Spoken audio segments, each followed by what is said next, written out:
super. Je vous invite à rejoindre rapidement vos places, s'il vous plaît. On va commencer donc pour, comme je le disais, cette table ronde un point focus sur sur les initiatives françaises en matière d'évaluation de la recherche.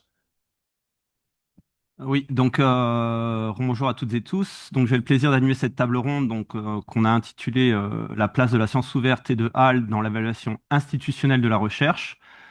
Donc d'un point de vue déroulé, en fait, on commencera par une présentation de chacune d'entre vous et de votre rapport potentiellement à la question posée. Et ensuite, on essaiera de diviser en peut-être deux temps séparés cette table ronde. Le premier temps, ça sera potentiellement la place peut-être déjà existante de Hall dans l'évaluation de la recherche actuelle. Et dans un deuxième temps, on se posera la question, on a beaucoup entendu parler ce matin de la nécessité et déjà des transformations potentiellement existantes concernant l'évaluation de la recherche. Et donc on essaiera de réfléchir sur encore une fois, la place que Hall peut jouer en tant que potentiellement levier ou élément moteur dans l'évolution de la transformation de la recherche.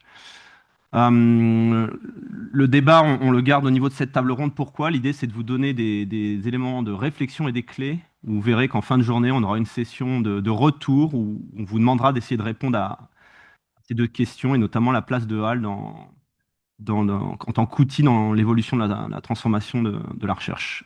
Voilà, donc sans plus attendre, je vais demander à tous de vous présenter. On va aller de la gauche vers la droite.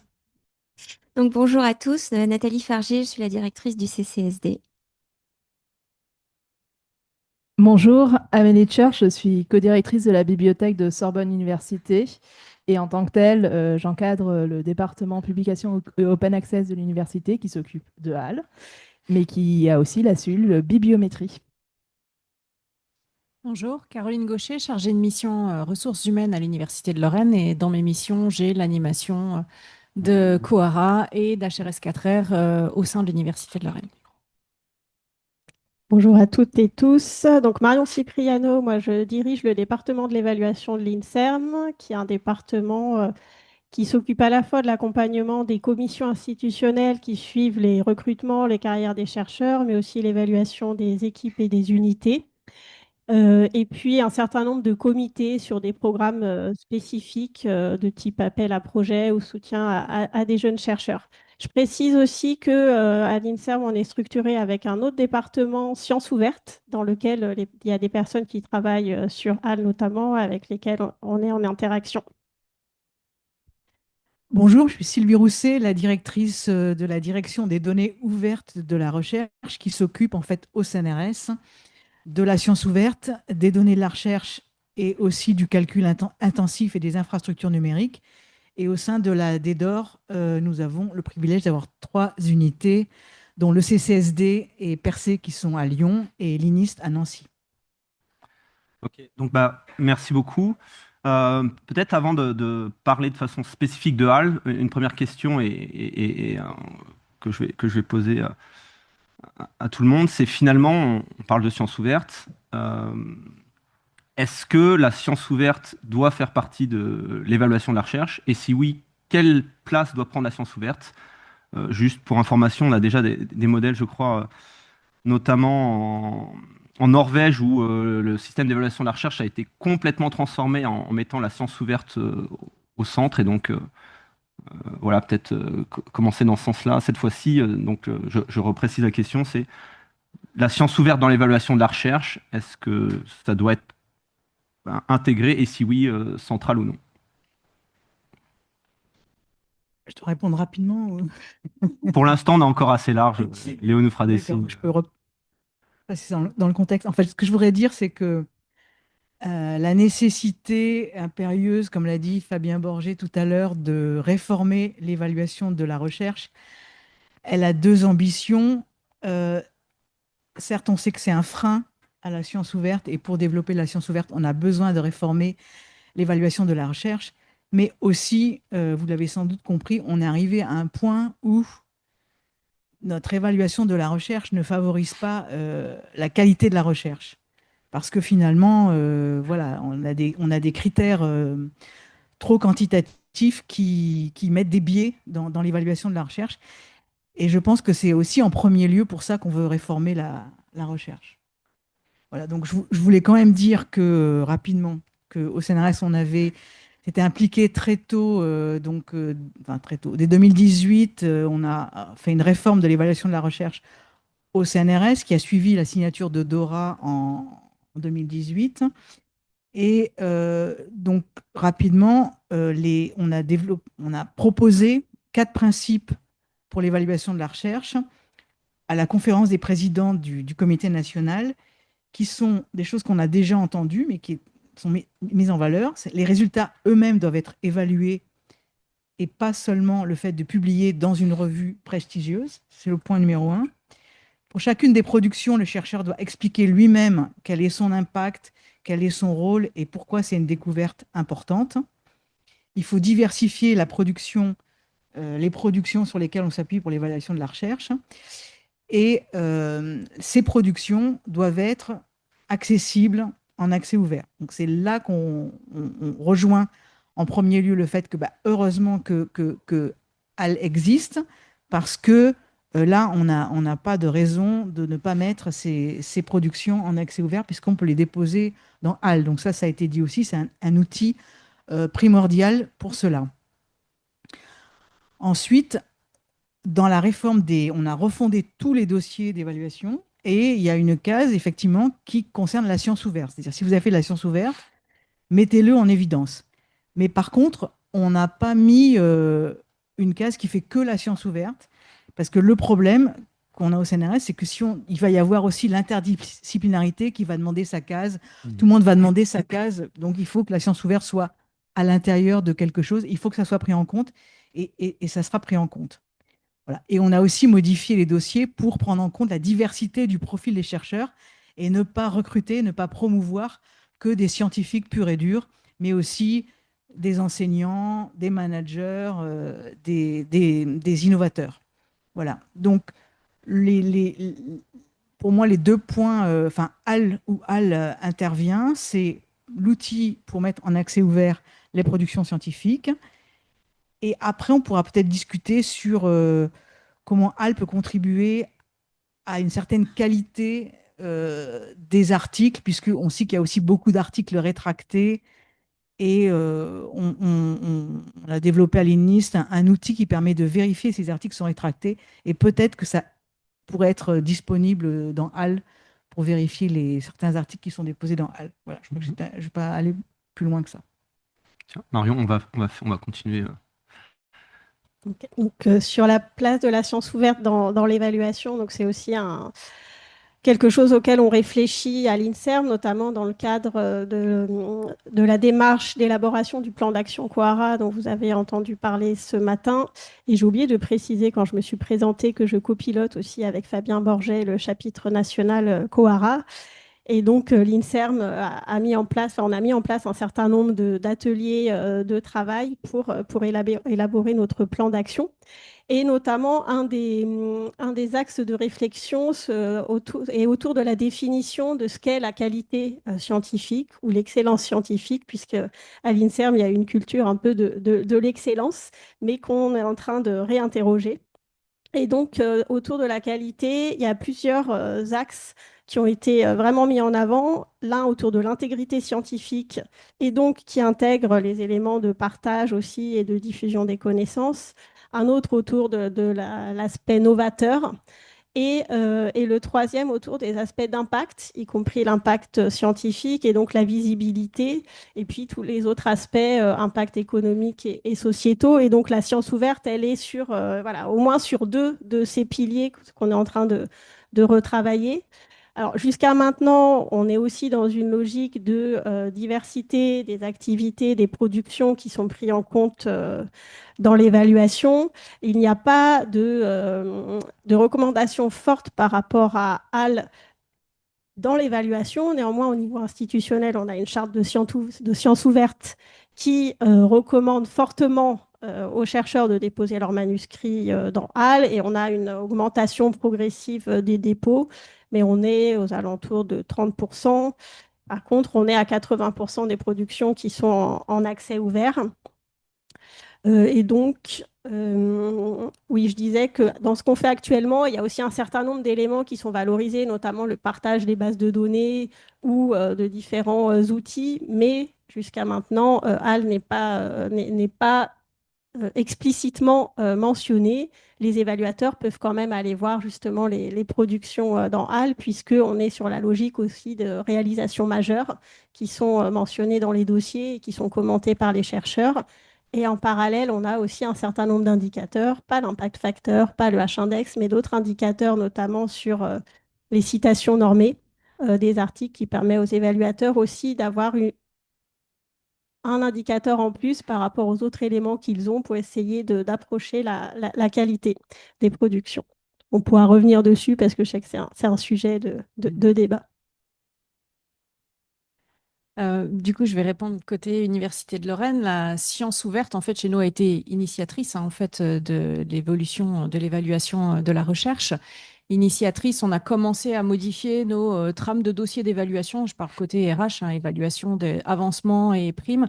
Cette modification, elle a été initiée il y a 4 ans, donc avant notre signature de Coara, pour la prise en compte d'une grande partie, enfin de la totalité en fait des productions de la recherche, avec une demande de dépôt des productions, enfin des publications principalement dans HAL et report de ces numéros HAL, de ces affiliations HAL dans les dossiers.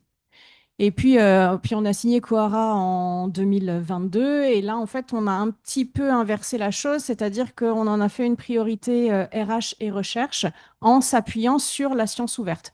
Donc, toujours avec cet élément de science ouverte qui suit, on travaille à trois, en fait, hein, on travaille principalement avec RH, recherche et sciences ouvertes pour justement en faire une question d'évaluation de carrière, mais également d'évaluation des unités et des projets de recherche centrale au niveau politique, tout en associant bien sûr les directions opérationnelles, hein, comme j'en parlais tout à l'heure, pour que ça puisse être implémenté et que ça fonctionne vraiment. Donc voilà, nous, comment est-ce qu'on a envisagé les choses. Donc on utilise HAL pour du référencement, oui, de publication, et la science ouverte est un fil conducteur qui pour nous relie les ressources humaines et la recherche. Et alors chez nous à Sorbonne Université, au niveau de la bibliothèque, on est acteur opérationnel de la mise en œuvre de la politique de sciences ouvertes de l'établissement, mais de manière très détachée à notre niveau, hein. Pas au niveau de l'établissement, mais au niveau de la bibliothèque, de manière très détachée de l'évaluation. Donc il y a bien une politique de l'établissement qui dit que pour l'évaluation, pour les recrutements, pour l'avancement des carrières, on doit prendre en compte les actions sciences ouvertes, etc. Mais ce n'est pas le travail que nous, on va faire. On ne va jamais rendre au niveau de la cellule bibliométrie. On ne fait pas de rapport individuel d'évaluation. On ne fait pas de rapport quantitatif, H-index, GCR, etc. Ce n'est pas le travail dont on s'occupe. Nous, on est sur une question de pilotage et surtout au niveau de sciences ouvertes, d'accompagnement des équipes et des chercheurs sur la mise en œuvre opérationnelle. Comment ils font de la science ouverte? Ben, on est là pour les accompagner pour ça. Et après, on en tire le bilan, on en tire le pilotage, etc. Et on s'est emparé de la question sur la dernière évaluation du HCERS. Donc, on était sur la vague D. Ça a été mis en œuvre en 2023. Et le HCERS en préparation de cette évaluation qui dit bah, il faudra prendre en compte, valoriser la mise en œuvre de la science ouverte par les unités de recherche. On a fait très bien. Et la gouvernance s'en est emparée aussi. Et donc, ce qu'on a mis en œuvre, ça a été de dire et d'inciter très fortement les unités à utiliser HAL pour faire leur bilan qui serait transmis au HCERS de leur publication et des résultats de leur recherche. Ce dont les unités s'en sont beaucoup emparées, ce qui a eu un fort impact sur le CCSD. À l'automne 2022, printemps 2023, voilà, beaucoup de travail pour ça. Pas toutes les unités, mais une grande majorité d'entre elles. On en a plus d'une centaine, hein, donc voilà ça. Mais c'était quand même un changement aussi de culture, hein, de passer de ce qui est sorti du Web of Science, de ce qui a été collecté sur un fichier Excel, parce que quand on parle des unités en sciences humaines, nous, il y avait quand même beaucoup de ça. Pour dire, ben voilà, c'est dans HAL, et on fait une extraction automatique de HAL, le HCRS récupère ça, et comme ça, on peut quand même mettre, voilà, dire en sciences ouvertes où on en est, qu'est-ce qu'on a publié, tout ça, c'est dans HAL. Sauf que quand on a reçu le rapport du HCERS, bah, il n'a plus trop été question en fait de sciences ouvertes Mhm. et que leur analyse bibliométrique sur l'activité de Sorbonne Université, bah, ça s'est basé sur la base de données de l'OST. La base de données de l'OST, ben, c'est des extractions du Web of Science améliorées par le HCRS. Et ça, je vais avouer, ça a été un peu décevant quand même. Mm. Voilà. Il y a eu quand même un petit échec au niveau de l'évaluation là-dessus. Ça ne nous empêche pas de continuer, mais ça a été un peu décevant sur voilà, comment on fait l'évaluation de la science ouverte et de la recherche, après tout, à partir de ces questions de science ouverte. Et en plus, on ne voit pas du tout encore, pour l'instant, chez nous, sur l'évaluation, tous ces autres aspects de la science ouverte. Mm. L'engagement vers la société, l'engagement sur les ressources éducatives libres, les sciences participatives, comment tout ça, ça impacte l'évaluation, alors que sur notre activité et sur notre programme, notre projet d'établissement, ce sont des éléments qui sont très, très forts. Voilà. Mm. Je ne sais pas si mon intervention est pertinente, parce que là, Si, tu fais si, quand même si. des politiques d'établissement, donc peut-être dire quelques mots dans la continuité de ce que j'ai pu dire hier, c'est-à-dire que dans HAL, il y a beaucoup de métadonnées en fait qui concernent les publications. Essentiellement, c'est notre cœur de métier depuis presque 25 ans maintenant. Donc ces métadonnées, il me semble qu'ils sont à disposition. Elles présentent 3 caractéristiques qui, à mon avis, peuvent être largement utilisées dans un prisme soit de pilotage, soit d'évaluation des structures de recherche.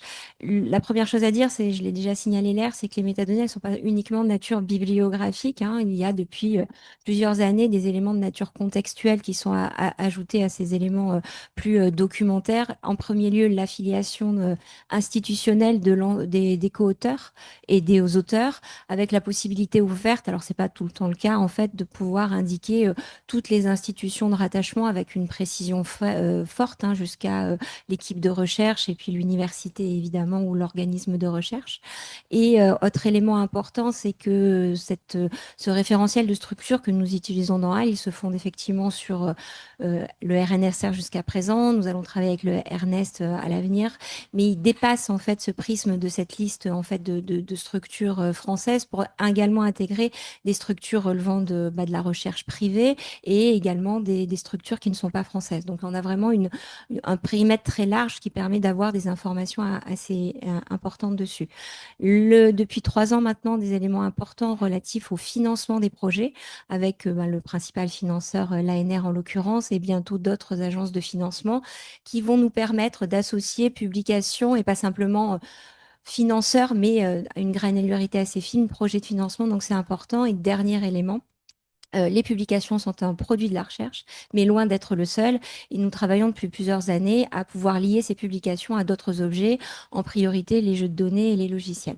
Donc il y a toute une richesse. La deuxième caractéristique qui me semble importante, c'est la qualité, la fiabilité de ces données. Alors il y a du travail qui est fait par le CCSD à l'échelle de la base avec des traitements génériques et automatisés, mais il y a le travail que vous faites au sein de vos établissements qui permettent d'enrichir, d'apporter de la curation en fait, avec l'adossement à des référentiels et puis la gestion que l'on propose de différents PID tels que ça a été identifiant, pardon, tel que ça a pu être signalé par Fabien lors de son intervention.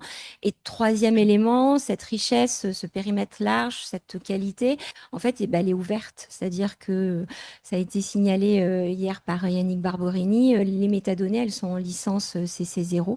Donc ça veut dire qu'elles peuvent être réutilisé par tout le monde et on a des outils techniques de récupération assez simples, hein, une des API en fait qui peuvent permettre à tout le monde de les récupérer.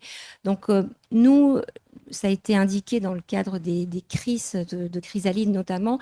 Voilà, cette base de données, elle est disponible à la collecte et à la réutilisation en fonction d'un certain nombre de prismes. En fait. Donc, du coup, si on fait un peu une synthèse, c'est oui, la science ouverte rentre progressivement à différents niveaux dans l'évaluation de la recherche. Par contre, on sent bien qu'il y a encore un gros travail d'acculturation à faire et qu'il y a aussi souvent des décalages entre ce qu'on peut faire au niveau de son établissement et potentiellement ce qu'on nous demande à un niveau plus national. Donc ça, c'est important. Maintenant, ce qui peut être intéressant, c'est qu'on voit aussi que HAL peut être l'outil et potentiellement déjà l'outil qui est utilisé, mais de façon non, j'allais dire, Ce sont des recommandations, c'est un outil de support pour l'instant. Si maintenant on se projette et on se dit, est-ce que HAL peut devenir un des outils parmi d'autres de l'évaluation de la recherche, quels peuvent être les freins, les limites actuelles existants, vu l'outil HAL actuel, la façon dont il existe, est-ce que vous voyez des freins et des limites pour une utilisation beaucoup plus généralisée dans l'évaluation de la recherche? Et là, c'est ceux qui ont envie de prendre la parole. Ouais. Je veux bien Vas-y. recommencer. Donc, il y a plusieurs niveaux. Donc, si on se situe d'abord au niveau de l'évaluation individuelle du chercheur, donc on a vu que effectivement, c'est une plus-value d'avoir l'accès ouvert des productions scientifiques dans HAL. Ça, c'est l'outil. On n'a pas cité aussi, mais il y a le CV narratif dans HAL qui me semble très, très important, qui va bien dans le sens de décrire ce qu'on fait. Alors, je vois un tout petit piège quand même qui est que quand on a une base comme ça, ben, on a accès à toute la production. Donc, on dépasse pas l'écueil de la liste exhaustive de publications. Parce que du coup, on va quand même favoriser aussi la quantité. Donc, je pense qu'il faudra faire attention à ça et aussi voilà, surtout pour les chercheurs, parce que ce qu'on voudrait, c'est qu'ils mettent en valeur plutôt 5 publications dominantes. Donc, je ne sais pas si ça, c'est quelque chose qu'on peut mettre en valeur ou ça peut être mis en valeur dans le CV et avoir des étoiles sur certaines publications. Je ne sais pas. Je sais pas si c'est bien. Pour les unités, alors pour les unités, on l'a dit, c'est en fait c'est le directeur de labo, il pourrait mettre en valeur son unité. Il aime bien avoir, et c'est utile pour lui d'avoir sa production de tout le labo. Là, pour le coup, je pense que c'est assez intéressant d'avoir la production de tout le labo. Et là, je pense que elle devrait plutôt répondre à la demande du directeur de labo s'il a besoin de telle ou telle chose, plutôt que des outils qui seraient préformatés, pour ne pas être trop dans la systématisation. Voilà. Et puis ensuite, on a l'évaluation des institutions. Donc on a vu, nous aussi, on a eu cette mauvaise expérience avec l'OST. Je pense qu'il faut arrêter de valider les évaluations faites par l'OST et le Web of Science. Pour les institutions, alors il y a quand même une limite aussi avec HAL, c'est qu'on veut faire une évaluation dans un contexte international. Et donc, HAL tout seul ne va pas avoir toutes les publications internationales. Il ne faut pas oublier ça. Et j'ai vu que dans le CRIS, vous aviez fait allusion à OpenAlex en complément de HAL qui permet d'avoir une vision internationale. Donc, ça serait aussi un petit point d'attention pour moi. Oui, je vais confirmer là-dessus. Nous, on s'est vraiment emparé de HAL, mais on l'a aussi totalement détourné. Parce que HAL, à l'origine, c'est pour l'archive, le texte intégral de la publication. Nous, quand on a dit, on veut que vous signaliez dans HAL vos publications, et on a fait aussi, on accepte que vous signaliez des publications sans qu'il y ait le texte intégral. Voilà, c'est quand même déjà, je trouve, un petit point faible.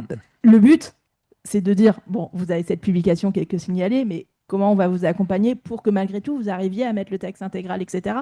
Mais tout ça, ça demande du travail, ça demande de la relation avec le chercheur, ça demande de maîtriser toutes les conditions, notamment juridiques, de diffusion des publications, les contrats qui ont été faits, etc. Enfin, c'est beaucoup. Mais le résultat qu'on a eu, c'est que quand on regarde notre baromètre de la science ouverte, on a régressé en texte intégral depuis 2 ans parce que voilà, on a accepté qu'il y ait des publications qui soient signalées et que sans qu'il y ait le texte intégral à côté. Et ensuite, deuxième point, effectivement, HAL n'est pas une base bibliométrique. Donc, ça ne va pas faire l'évaluation de l'impact d'une publication. Ça va dire, il y a eu une publication, il y a eu une activité de recherche, mais est-ce qu'elle a été lue? Est-ce qu'elle a été citée? Ça, on ne l'a pas en fait en soi dans HAL. Ce qui nous intéresse avec HAL à Sorbonne Université, et là on va rejoindre aussi la question du Web of Science et des outils qui sont des bases bibliométriques, ça va être de dire, comme le soulignait Nathalie, la qualité des données, l'ouverture des métadonnées, le fait qu'il n'y a pas que voilà, le titre de l'article, etc., qu'on peut avoir une affiliation de la publication, qu'on a un ensemble de métadonnées qui accompagnent cette publication et que tout ça est ouvert. Et donc, on a fait le choix voilà, de travailler et d'intervenir pour améliorer ces métadonnées. Mais c'est du travail. Ça signifie que voilà, il y a des bibliothécaires qui vont travailler et qui vont faire cette étape-là. Quand on prend en charge la modération technique dans HAL, c'était aussi une étape de dire, bah voilà, on se positionne comme ça, on va aussi pouvoir intervenir, échanger avec les chercheurs pour travailler sur ça. Et on garde cette idée-là, que c'est le chercheur qui dépose en HAL, c'est lui qui est le premier acteur de ce qui se passe, mais qui, malgré tout, il y a d'autres choses qui peuvent être, d'autres éléments qui peuvent être apportés par les bibliothécaires, par les spécialistes, les documentalistes, pour améliorer ce dépôt. Et que ça, c'est essentiel. Et pour nous, c'est essentiel que ce soit dans HAL, parce que deuxième étape du travail de Sorbonne Université, après l'évaluation HCERS, eh ben, on a décidé de ne plus utiliser les outils propriétaires bibliométriques, de nous désabonner du Web of Science. On n'a jamais été abonné à Scopus. Et que donc, pour faire notre évaluation, notre pilotage de la recherche, on a décidé de n'utiliser que des ressources ouvertes. Et pour ça, l'outil qu'on avait en France pour le faire, c'était HAL. Donc voilà, c'était aussi là où on le place. Mais voilà, avec un investissement, parce qu'il ne s'agit pas de prendre les données de HAL comme ça, sans les retravailler, sans les interroger et sans les améliorer. Donc il y a un vrai travail qualitatif à faire dessus. Je rebondis là-dessus aussi pour dire, c'est vrai que ça prend beaucoup de temps. Nous, à l'INSERM, il y a 2 personnes à temps complet qui travaillent sur la curation des données, notamment sur les affiliations, et puis qui accompagnent les chercheurs, les équipes et les unités pour déposer leurs manuscrits, leurs collections. Après, peut-être sur un des leviers, nous, on a promu depuis un certain temps les identifiants chercheurs, notamment l'ORCID, aussi dans cette logique de dimension internationale et de reconnaissance et d'interopérabilité à l'international. Donc, par souci de cohérence, on n'a pas voulu d'un coup changer totalement de braquet. Il y a un élément qui nous intéresse particulièrement, c'est que là, les éléments de HAL peuvent être rattachés à ORCID. Enfin, il y a un module, ou je ne sais pas comment on le nomme, qui permet ça pour les chercheurs, et donc c'est super. Et donc, on attend avec impatience aussi le bouton inverse qui permettrait de basculer aussi ce qui est rattaché à ORCID dans HAL et qui pourrait nous permettre de ne pas changer de discours aussi, mais d'aller plus vers des pratiques cohérentes avec la science ouverte. Je rejoins tout à fait ce qui a été raconté sur le CV narratif, qui pourrait être intéressant pour donc du coup l'évaluation individuelle, avec cette limite que l'évaluation individuelle ne se fait pas forcément sur les mêmes périodes. C'est-à-dire qu'en fonction que ce soit de l'avancement ou de la prime, on n'évalue pas les mêmes périodes, donc il faudrait pouvoir avec HAL sélectionner ces périodes-là pour vraiment pouvoir les mettre en avant. La RIPEC, par exemple, c'est les 4 dernières années. L'avancement, c'est depuis le dernier avancement, donc ça peut faire 5, 10 ans, comme ça peut faire 3 ans également. Donc il y a cette limite-là. Et puis, il nous manque peut-être dans HAL aussi toutes les activités CSTI pour la partie évaluation individuelle, tout ce qui est peut-être les activités de vulgarisation, de présentation, on va dire, dans je ne sais pas moi, des émissions radio ou télé, enfin voilà, ce genre d'activité aussi qu'on aurait besoin de mettre en avant. Et puis, bien sûr, on travaille aussi la partie 5 productions majeures. Ce n'est pas forcément des publications. On va demander à nos chercheurs de présenter leurs 5 productions qui peuvent être de n'importe quelle nature, mais en tout cas qui auraient eu un impact. Et c'est pareil, cette mesure d'impact, on ne l'a que sur la narration en fait du chercheur. Voilà.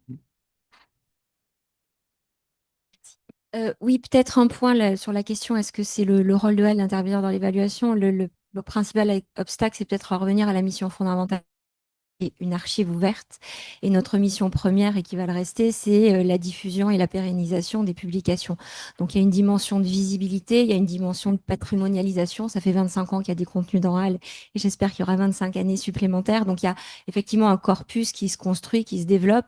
Et là, depuis les 5 dernières années, l'accent est particulièrement mis sur l'augmentation du taux de texte intégral dans HAL. Donc, c'est quand même vraiment notre finalité. Donc, il y a un certain nombre de services que nous avons développé. Le CV, le choix qu'on a fait, c'était de ne pas le restreindre effectivement uniquement au contenu de HAL. Donc ça, je pense que ça peut être effectivement intéressant dans une perspective de pilotage et d'évaluation. On a aussi proposé, notamment pour les laboratoires et les institutions, si elles le souhaitent, un outil qui s'appelle HAL Monitor, mais là qui est restreint à HAL, qui permet d'avoir une visibilité assez aisée et visuellement satisfaisante des contenus de HAL. Mais on n'ira pas au-delà. Et l'objectif, que les choses soient claires, c'est pas de faire de HAL un CRIS en fait. Hein, c'est pas du tout notre finalité. Et les fonctionnalités particulières de ces outils, on ne va pas du tout s'acheminer par là. On est une source à la fois fiable avec de contenus de qualité. Donc voilà, nous, l'ambition, c'est plutôt que des outils qui pourraient remplacer le Web of Science puissent considérer comme HAL comme une des sources privilégiées, voire primordiales pour les publications, avec cette ouverture qu'on a sur les jeux de données, les logiciels. Donc c'est un peu le positionnement qui me semble peut-être le plus juste et qui correspond peut-être aussi à ce que vous venez de dire. Et un effet de bord, alors le HCRS maintenant propose de s'adosser, ils utilisent nos API, ils disent au laboratoire, constituer une collection dans HAL, on récupère ce contenu et ça préalimentera le tableur Excel que tout le monde connaît avec les milliers d'onglets là. Donc ça a très bien fonctionné, mais l'effet de bord pervers que tu as très bien souligné, c'est que en fait, ça a conduit à augmenter le taux de notice dans HAL, ce qui n'est pas notre finalité. Donc la question, c'est comment est-ce qu'on peut utiliser ce levier, comme il y a déjà des notices dans HAL, pour quand même aller au texte intégral, au fichier, etc. Et là, peut-être on touche à une autre question que celle de l'évaluation, et c'est un sujet qui prend de l'ampleur. C'est celui aussi de la souveraineté et de la maîtrise sur ce capital scientifique. Et si je rajouterais, on a la même question aussi sur voilà, comment on évalue, comment on recense en fait toutes ces activités qui ne sont pas de la publication scientifique, qui sont l'intervention à la radio, le passage à la télé, l'article de presse, etc. Et on a beaucoup de signalements d'articles de presse dans HAL. Et pour nous, enfin, je pense pas que ça soit. Je sais que les chercheurs le font dans HAL parce que c'est l'outil qui existe actuellement, mais je pense pas que ça soit là que ça doit être en fait. Je pense qu'il faut qu'on s'appuie sur l'interopérabilité, les identifiants pérennes pour pouvoir avoir des bases qui permettent de regrouper ces publications, ce type d'activité. Mais je suis pas sûre que voilà, il faille aller vers HAL comme outil qui les signalerait. C'est là où, du coup, hein, on est déjà plus ou moins parti dans Attends, c'est bon.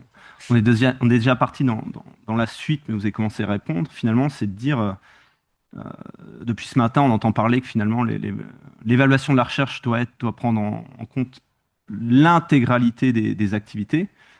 On entend bien qu'à l'heure actuelle, HAL est quand même, ce qui est normal, hein, c'est son cœur de métier très centré sur l'archivage, notamment de ce qu'on appelle publication scientifique, texte intégral, etc., etc. On l'a plus ou moins déjà répondu, mais la question maintenant qu'on peut se poser, c'est en effet, HAL doit-il devenir encore plus central? Et peut-être qu'on verra s'il y a d'autres points de vue sur la question. Et si ce n'est pas HAL, comment peut-on faire du coup potentiellement, quelles sont les stratégies pour qu'au moins il y ait des ponts et qu'à un moment donné, en fait, je pense que ce qui est important pour transformer l'évaluation de la recherche, finalement, c'est les évaluateurs, les rapporteurs. Donc, à un moment donné, on parle d'évaluation qualitative, on ne l'a pas encore mentionné, mais on est bien conscient que l'évaluation qualitative, potentiellement, est beaucoup plus chronophage qu'une évaluation quantitative. Avez-vous lu les articles, etc. Ça prend du temps. Donc là, peut-être que l'idée, il y a quelque chose, peut-être au niveau de HAL, pour être un peu, quand même, peut-être central sur le regroupement et les ponts faciles entre les différentes productions scientifiques. Sylvie, si tu... Moi, je trouve qu'il y a un danger à vouloir que HAL soit central dans l'évaluation de la recherche. Je pense que ce n'est pas vraiment le sujet, parce que comme tu viens de le dire, il faut juger le qualitatif. Moi, je pense que c'est extrêmement précieux, c'est quand on a des comités d'évaluateurs, hein, ce qu'on appelle le peer review, qui discutent entre eux, qui ont du discernement et qui vont promouvoir ou recruter quelqu'un.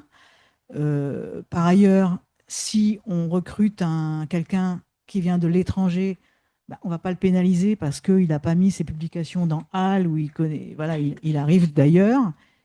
Peut-être il peut être à l'étranger et avoir mis ses publications dans HAL, c'est pas interdit, mais donc je pense qu'il faut que c'est bien que HAL puisse aider à l'évaluation, mais je trouve qu'il y aura un danger à ce que HAL soit central dans l'évaluation. Je pense que ça ne serait pas le sujet en fait.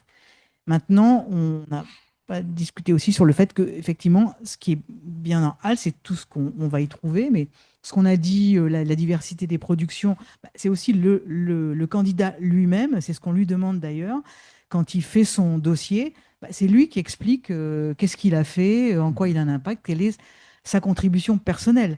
Ça peut se retrouver dans le CV de HAL, mais je ne pense pas que ça doit être central. Et le dernier point, c'est sur la qualité des papiers, des métadonnées. Bon, moi, je pense que c'est crucial que HAL soit, et c'est la qualité, je pense, une des qualités premières de HAL, c'est la qualité de ce qui est déposé. Et du coup, on pourrait se poser la question, puisque comme vous savez, il y a des tas de papiers faux qui passent la barrière de peer review des éditeurs. Je montrais à Michael tout à l'heure un article qui s'appelle sur la chirurgie sur Saturne, et ça a été fait exprès, et c'est passé après référé, c'est publié dans une revue de Elsevier, et ça a coûté 2 000 € d'APC pour le publier. Donc voilà, on sait qu'il y a les papermills, les moulins à papier avec l'IA. Il y a des papiers qui sont rétractés par centaines chez les gros éditeurs.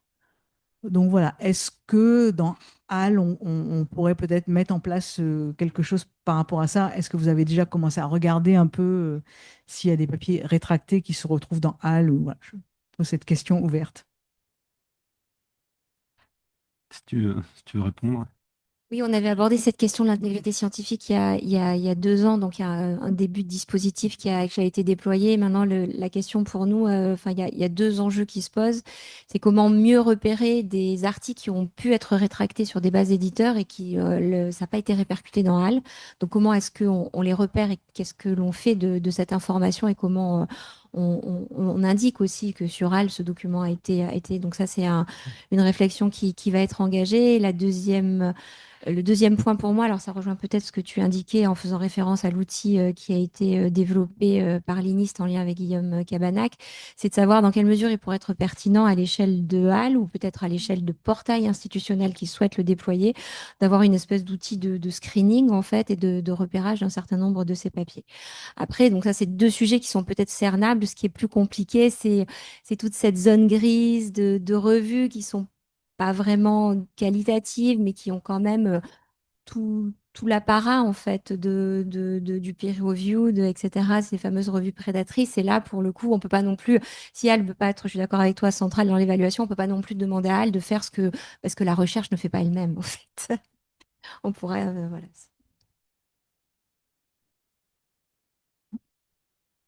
Je voulais juste rebondir 2 secondes sur ce que tu dis sur les revues grises, parce qu'au CNRS, on a un nouveau comité national qui est en train de s'installer.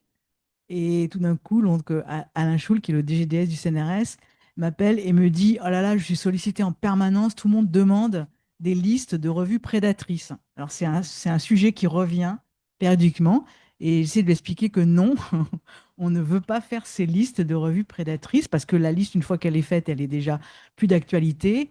Et puis, c'est pas ça qu'on veut. Ce qu'on veut, c'est éduquer les évaluateurs à reconnaître bah, les revues les plus vertueuses ou pas. Et déjà, revue vertueuse, c'est pas non plus aussi qualifié que c'est pareil que prédatrice.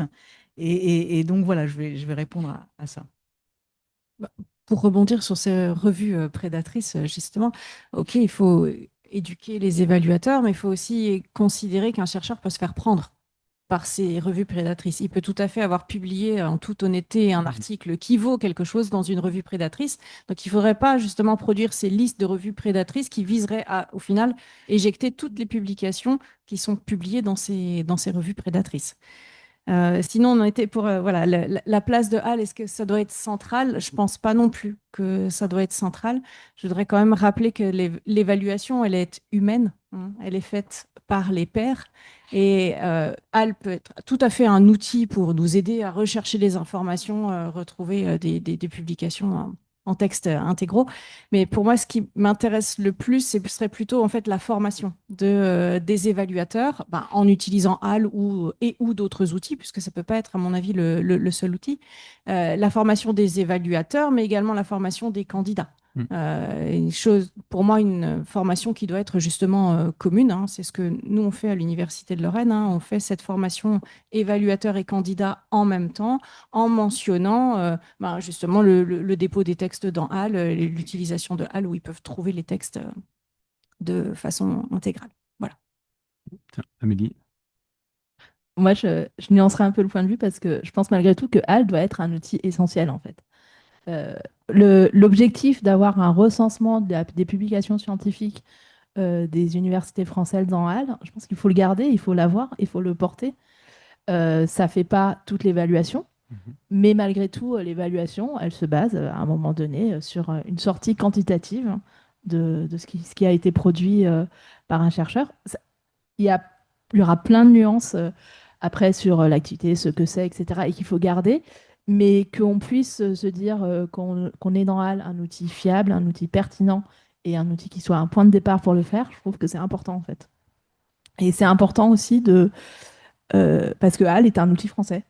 Et que c'est important que ce soit en français. Nous, ce qu'on porte aussi, c'est sortir d'un système où on accepte que des entreprises privées ou des institutions étrangères chinoises, enfin, tout ce qu'on veut, définissent ce que serait qu'une bonne publication scientifique, et quel serait leur impact, et qu'en fait, ce qu'on va défendre, c'est que ça soit à l'université de le faire, à l'université de le porter, et pour ça, il faut les outils pour appuyer les données qui seront produites.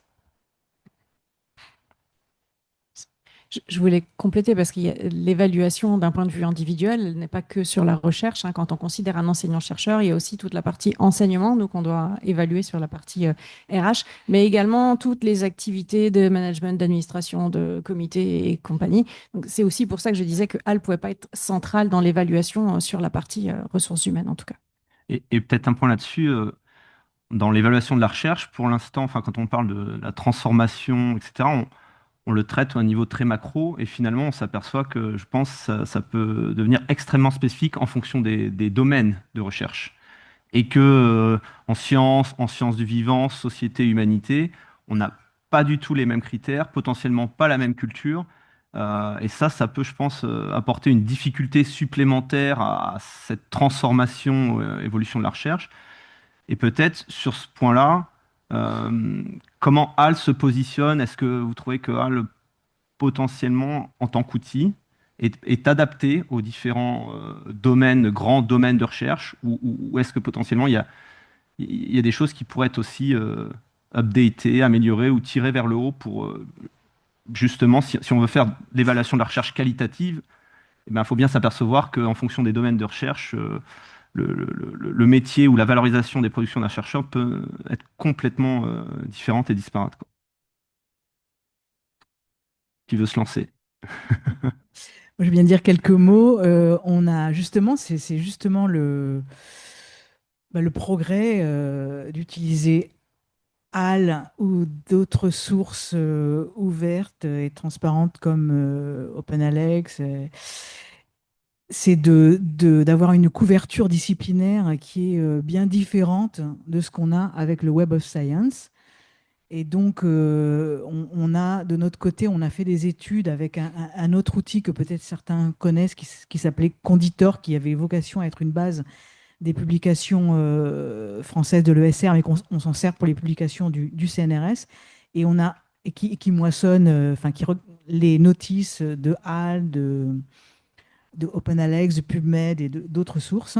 Et du coup, on a regardé par discipline, c'est-à-dire que nous, par institut. Par exemple, pour les sciences de l'informatique, on sait que eux, ils produisent beaucoup de proceedings, de conférences, et c'est avec ça qu'ils sont jugés. Et on s'est rendu compte, en comparant avec ce qu'on obtenait avec le Web of Science, qu'on avait 3 fois plus de production quand on balayait ces sources-là, alors que si on se restreignait au Web of Science. Les SHS aussi seront beaucoup mieux représentés, je pense, dans HAL que dans le Web of Science. Donc, c'est clair, il y a beaucoup de différences disciplinaires. Après, il y a quelque chose qui nous a un peu chagriné, c'est que dans cette ouverture des autres disciplines, ben, du coup, on va dans un terrain où il n'y a pas forcément de DOI qui est associé à la publication. Et du coup, c'est plus compliqué de savoir si la publication, elle est ouverte ou pas, et comment on va la traiter.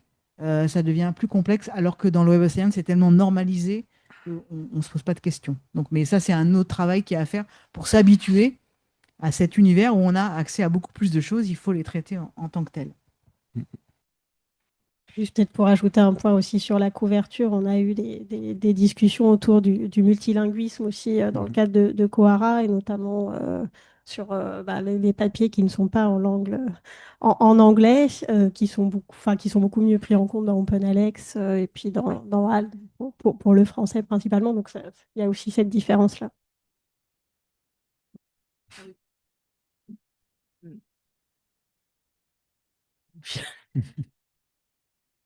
Non, mais oui, l'aspect disciplinaire, il est très important.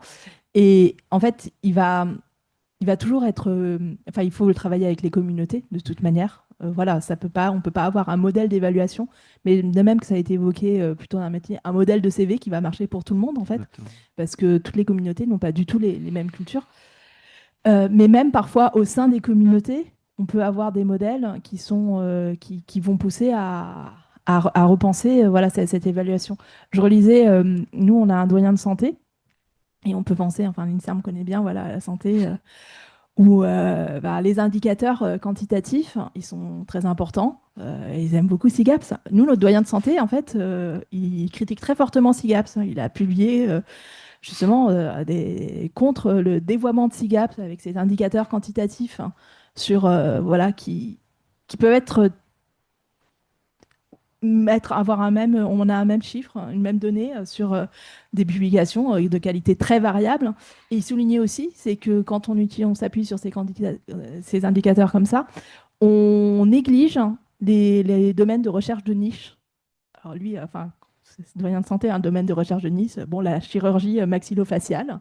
Et par exemple, et ben, du coup, elles n'ont pas de points dans le système SIGAPS, c'est pas les bonnes revues, etc. Et en fait, petit à petit, comme ça, on isole, on a des systèmes qui incitent à publier dans des revues bien cotées et à délaisser les autres, mais du coup, on délaisse par là même le domaine de recherche qui va être pertinent. Et c'est pareil avec les collègues du Muséum d'histoire naturelle. On se dit c'est de la publication scientifique, etc. Mais en fait, entre la publication du vivant et la publication en taxonomie, qui est un domaine qui a été totalement abandonné par les grands éditeurs scientifiques, parce qu'en fait, ça ne rapporte pas, parce que la taxonomie, il faut 50 ans pour publier un article, et il va être cité pendant 150 ans. Donc, sur les critères d'évaluation qu'on adapte actuellement, ça n'existe plus. Et si on n'a pas le modèle diamant, si on n'a pas une évaluation, une communauté qui sait comment on évalue la recherche dans ce domaine-là, ben, on l'abandonne en fait. Et c'est regrettable. Je crois qu'il faut que je réponde quand même. Non, non, en tout cas, les points SIGAPS ne sont vraiment pas utilisés, en tout cas à l'INSERM, pour le suivi des chercheurs. Après, je sais que voilà, dans le domaine hospitalo-universitaire, voilà, ça peut encore perdurer. Il y a quand même eu voilà, bon, il y a un colloque il y a un an et demi à peu près qui a vraiment remis en cause et de manière assez quand même consensuelle cette utilisation notamment comme proxy de la qualité, puisque ce n'est pas du tout ça, et remis un peu en contexte, voilà, pourquoi ces points-là avaient été mis en place et quels étaient leurs objectifs, ce qui peut aussi être, être tout à fait contesté, mais en tout cas, dans le cadre de l'évaluation de la recherche, et même à l'INSERM sur la recherche en santé, c'est vraiment quelque chose qu'on n'utilise pas. J'avais mentionné que l'impact factor, le H-index non plus, ça peut arriver que dans les commissions, des membres citent l'impact factor et bon, on les reprend et puis voilà, il y a une acculturation. Les points SIGAS, ça fait longtemps que voilà, je les entends plus, mais bon, je n'assiste pas non plus à toutes les discussions des commissions. Ouais. Peut-être, on approche progressivement vers la fin de notre table ronde. Une question un peu peut-être philosophique, mais je pense qu'il est important de se poser. Donc, on est en train de vouloir un peu transformer le système d'évaluation de la recherche, j'allais dire un peu déplacer les forces existantes, les journal impact factor, H-index, grands publieurs vers la science ouverte. Quand bien même, entrevoyez-vous potentiellement aussi des risques et que finalement, on change de système d'évaluation, mais que finalement, ce système puisse être aussi perverti et entraîner des dérives, et si oui, lesquelles, et ça peut être extrêmement important de se poser la question dès maintenant. Ouais. Moi, je pense qu'il y a un gros risque avec l'intelligence artificielle et toutes les publications automatisées qu'on va revoir, qui vont sortir, qui vont mettre des identifiants, qui vont mettre des identifiants sur les auteurs, etc., qui vont être dans le système et qui vont être durs à détecter, en fait. Voilà, je n'ai pas de réponse hein, sur ça. Je pense voilà, il y a eu beaucoup de réflexions sur comment on détecte en interrogeant le texte, sur une publication qui a utilisé l'intelligence artificielle, etc. Mais là, je pense qu'on va passer à un système où en fait, tout le journal, toute la publication, tous les auteurs, leur affiliation, ça va être totalement de l'invention de l'intelligence artificielle et je ne sais pas comment on va le gérer en fait. Pour rebondir sur l'intelligence artificielle, il y a aussi le problème du CV narratif, alors qui peut mettre en valeur plus les bons narrateurs, mais qui peut être aussi généré par intelligence artificielle et qui, du coup, ne serait plus des CV réellement personnels, quoi. Ce seraient des CV générés qui mettraient en valeur des choses que peut-être même le chercheur par lui-même ne mettrait pas en valeur de cette façon-là. Peut-être un des éléments qui revient, je pense, depuis le début de la matinée, c'est ce qui est central, c'est l'évaluation par les pairs. Et donc là, les pairs, il faut d'autant plus qu'on les accompagne et les forme pour être vigilants par rapport à, effectivement, ça va venir. Et si un article, il y a l'intelligence artificielle, pourquoi pas, il faut que ça soit mentionné, explicité. Mais derrière, il faut que ça reste une évaluation par les pairs avec leur expertise, leur connaissance du champ, etc. Mais pour l'instant, je n'ai pas de réponse plus concrète que ça. Si je peux juste rebondir sur cette partie évaluation par les pairs. Je suis éditrice également dans un journal et on a reçu une évaluation d'un reviewer qui nous dit en fait, il est génial l'article. L'IA m'a dit que telle chose et telle chose. Donc c'est pour ça qu'il est génial. Et l'évaluation par les pairs, il faudrait aussi faire attention à ce qu'elle ne dérive pas vers une évaluation, puisqu'elle va être qualitative, elle va prendre beaucoup plus de temps qu'elles viennent à utiliser des outils qui fassent l'évaluation à la place quoi, du père en question. Ben, je ne sais pas si. Enfin, IA n'est pas synonyme de science ouverte. Donc, si on a un problème avec l'IA, on n'a pas forcément un problème avec la science ouverte. Donc, pour répondre à ta question initiale, euh, moi, je pense pas qu'on a un problème avec la science ouverte pour l'évaluation. On doit au contraire l'utiliser positivement. Et sur l'IA, il y a quand même aussi des choses positives. Peut-être on a parlé du multilinguisme, le fait maintenant d'avoir des traitements automatiques des langues, de pouvoir traduire très facilement, fait qu'on pourrait peut-être publier dans sa langue native et puis le lecteur pourrait traduire. Donc ça serait intéressant aussi. Et donc je pense qu'il ne faut pas que science ouverte et évaluation soient trop collées, en fait. C'est-à-dire que la science ouverte est un élément qui permet l'évaluation, mais comme on l'a dit, il y a beaucoup d'autres éléments dans l'évaluation qu'il faut prendre en compte. Donc, Alors peut-être juste sur le point, est-ce que peut-être plus pour Nathalie, est-ce que vous avez déjà eu des cas où c'est l'IA qui va aller déposer des documents dans HAL en mode archive ouverte? Ben non, mais on peut se poser la question, c'est-à-dire que si à un moment donné les chercheurs deviennent conscients que c'est important que toi sois le plus ouvert, potentiellement certains chercheurs ou même des outils seront développés pour qu'automatiquement il y ait des dépôts qui soient faits et si oui, est-ce bien? Je ne pense pas que du coup l'accord sera demandé à tous les co-auteurs et dans ce cas-là, comment faire, quoi? Parce que je pense que malheureusement, si ce n'est pas déjà le cas, si on change j'allais dire, si on change les règles du jeu et que les publications, dépôts ouverts dans HAL, etc., deviennent plus importants, bah, forcément, des personnes vont essayer d'utiliser les outils existants pour se faciliter la tâche. Alors, je vais être prudente, je vais dire à ma connaissance. En l'état, il n'y a pas de mécanisme de dépôt par le biais d'un outil d'IA qui ferait des dépôts massifs dans HAL. Mais c'est pas pour cette raison qu'on n'est pas déjà confronté à des dépôts qui ne devraient pas être faits dans HAL et par des humains de manière très intentionnée, très organisée, etc. Donc, je veux dire, cette question-là, l'IA pourra que massifier peut-être quelque chose, une difficulté à laquelle nous sommes confrontés. Et peut-être pour revenir sur la première Oui. question, moi, je pense que c'est très bien que des décisions soient prises d'abonnement à Web of Science, Scopus, etc. Donc, on va quand même se poser la question du remplacement de ces bases parce qu'il restera le besoin quand même d'analyse bibliométrique. Il n'y a pas de jugement moral à porter bien ou mal sur ça. Elles ont leur intérêt et leur nécessité aussi. Donc là, en ce moment, effectivement, il y a un intérêt convergent qui se dessine autour d'OpenAlex, en fait.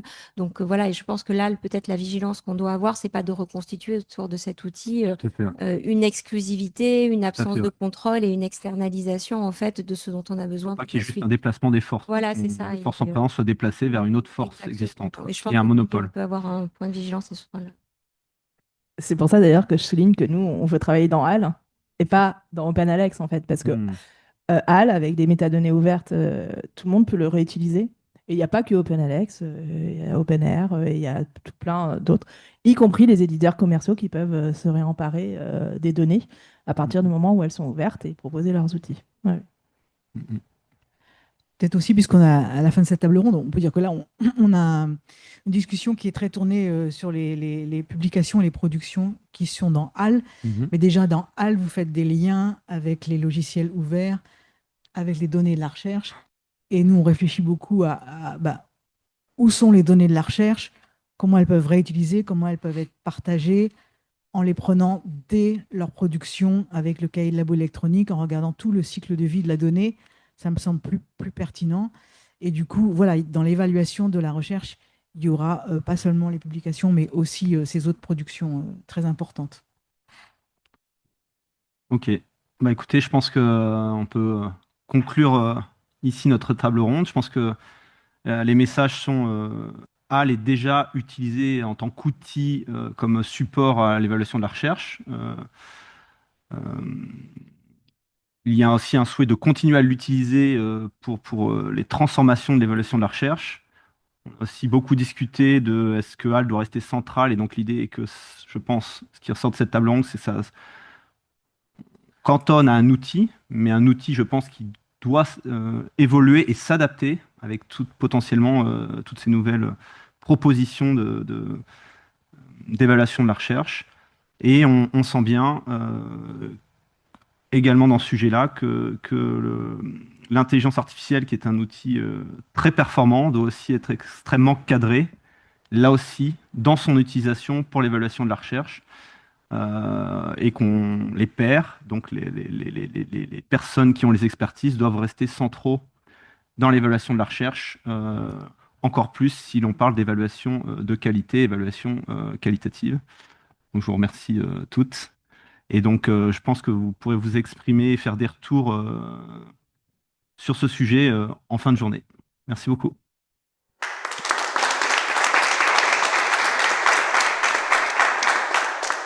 Oui, en effet, donc comme... Je vais reprendre de toute façon. Merci.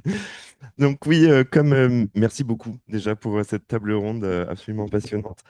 Comme Michael le disait, donc enfin, on clôturera cette journée avec une session interactive où nous vous poserons justement ces questions, nous vous mettrons à contribution pour répondre sur la place de HAL dans l'évaluation de la recherche. Voilà, c'est dans l'espoir d'ouvrir la discussion et de finir sur un débat passionné.